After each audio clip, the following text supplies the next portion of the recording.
In the midst of social distancing and business lockdowns, a freelance writer and a graphic artist bought a bus, converted it into a tiny home on wheels, and moved out of our 4-bedroom house.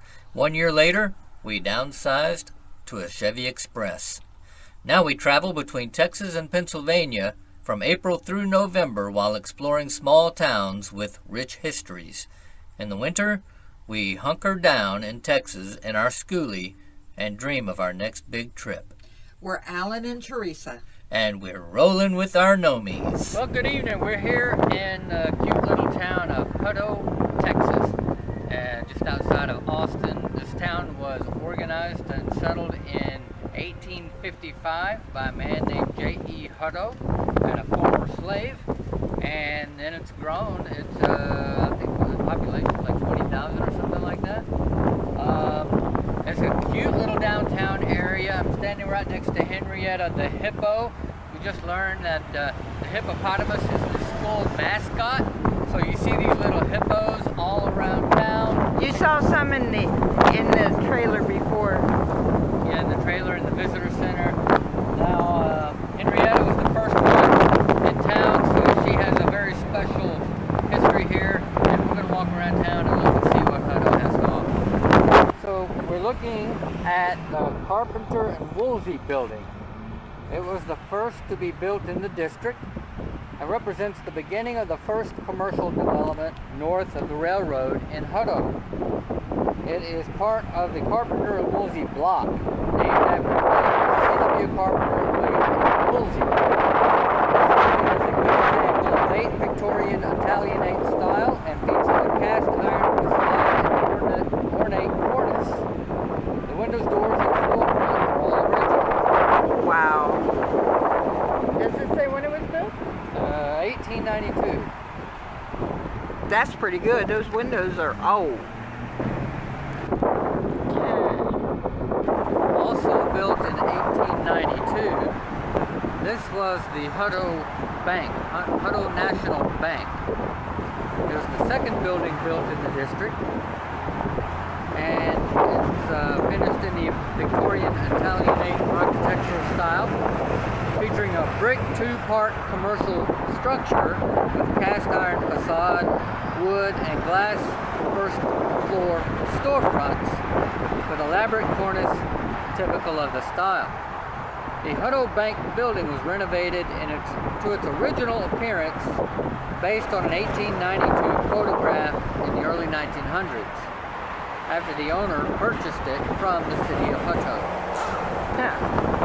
Built in 1893, this is the site of the Holman, May and Company General Store. In 1902, it was called the Green Flag Store. In 1910, it housed a hardware store, and in the 20s, it housed Robinson and Stevens General Merchandise. On the 1937 Sanborn map, it is identified as a grocery store. The building is now a local pharmacy.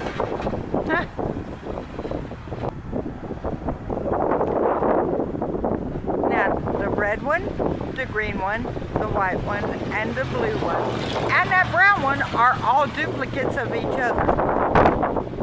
They do follow the same pattern, don't they? Yes, they do. Different colors. Yeah, cool. Well, the green building here was built in 1893. It was the Harrison Brothers General Store. In 1914, it was the J.M. Barclay General Store, and in the 20s, it was the Arthur Milton Groceries. It was also an IGA grocery store owned by Roy Anderson, a former mayor of Hutto.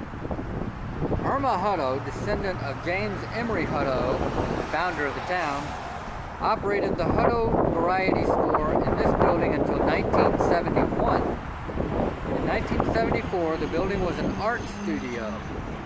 In 84, it was a cabinet shop and a bakery in 1989. Now it is a coffee shop and an eatery. Okay. All right, also built in 1893, and it was the Harrison Brothers General Store.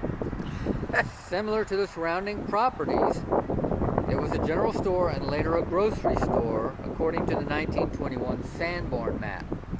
It shares an archway connection to 109 East Street, right next to it, the green one, and was part of the Harrison Brothers General Store, Okay, J.M. Barkley General Store, and Arthur Hilton Groceries. So they're all three connected businesses- inside. Yeah, all three businesses had those two storefronts. Yeah. In later years, it was the East Street Dining and Social Club. The Hutto Players, a local theatrical group, met regularly at the club. The building is now an event venue. Okay. Nice. And the blue one? The blue one, 113 East Street, was also built in 1893. Originally housed a hardware store with farm implements and a saddle shop.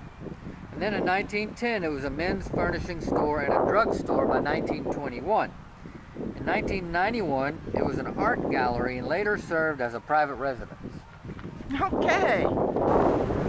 Now we're looking at 115 East Street. It's a dentist office today, but when it was built, it was a general merchandise store and later became Miller Brothers Store, a combination grocery store and men and women's store during the 1920s.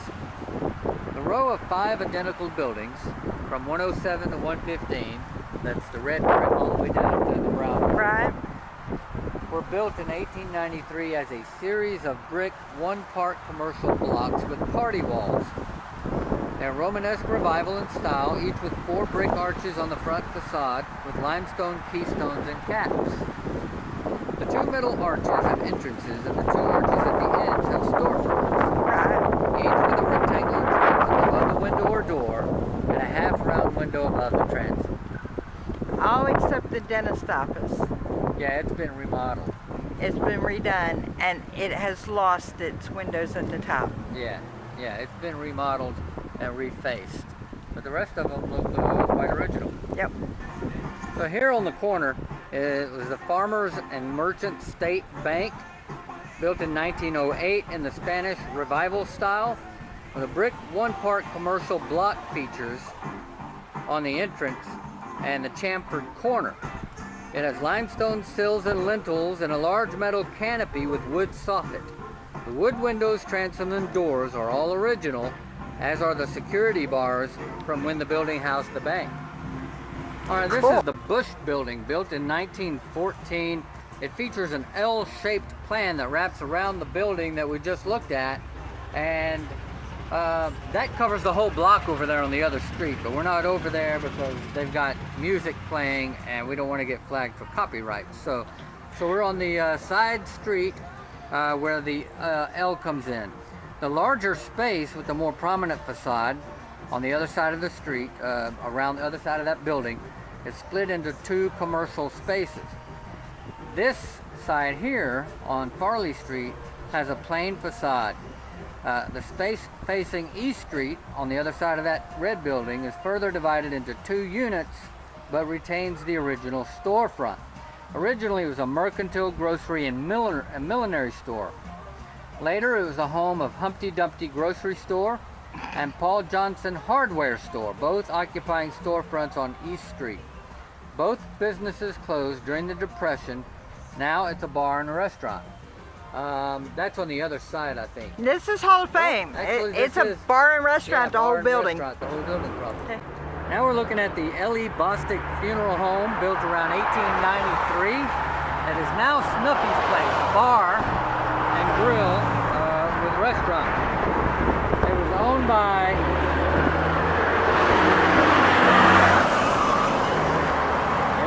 by L.E.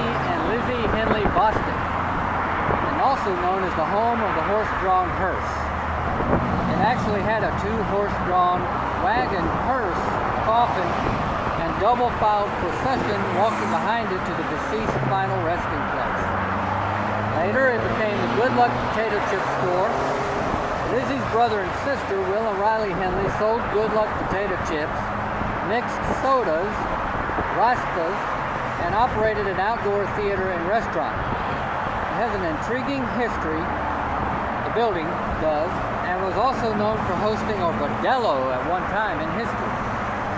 I guess it does have an interesting history. But unfortunately, it is right on Highway 79 in Hutto, and Yeah, right on. nothing I can do about traffic. Right on US 79. Now, every building we looked at here in this town is in the National Register of Historic Places. Right.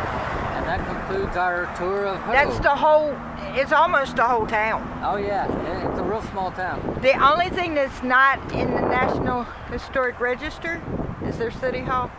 Right, and it's beautiful. It's beautiful, but it's not old. It's not old, but it's beautiful. Pretty young thing. Alright, if I don't do this right, then I'm going to be on the bad side of my wife. So y'all bear with me and pray for me. But while you're doing that, don't forget, share us with your friends. Like us if you like us if you don't. Subscribe to the channel. It helps us out. God bless.